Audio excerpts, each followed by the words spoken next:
கார்த்தியின் கைதி படத்தில் நடித்த இந்த குட்டி பொண்ணு ஞாபகம் இருக்கா? கடந்த 2019ஆம் ஆண்டு லோகேஷ் கனகராஜ் இயக்கத்தில் கார்த்தி நடிப்பில் திரையரங்குகளில் வெளியான திரைப்படம் கைதி. லோகேஷ் கனகராஜ் திரைப்பயணத்தில் வெற்றிப்படமாக அமைந்தது கைதி.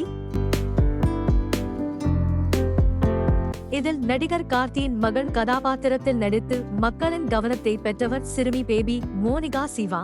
இப்படத்திற்கு முன் விஷ்ணு விஷால் நடிப்பில் வெளியான ராட்சசன் படத்தில் நடித்தார். இந்த படங்களுக்கு முன்னதாக 2017ஆம் ஆண்டு விஜய் நடித்த பைரவா படத்திலும் நடித்திருந்தார்.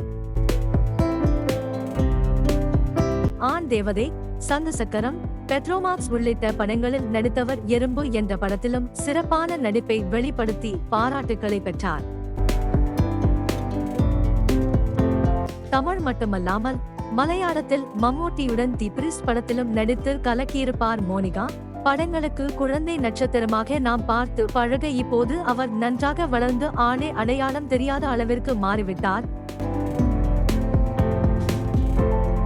தீபாவளி ஸ்பெஷலாக அவர் வெளியிட்ட போட்டோக்களை பார்த்த ரசிகர்கள் அட கைதி பட சிறுமியா இது என ஆச்சரியமாக பார்த்து வருகிறார்கள். வீடியோ பிடித்திருந்தால் மறக்காமல் லைக், ஷேர், சப்ஸ்கிரைப் பண்ணுங்க. நன்றி.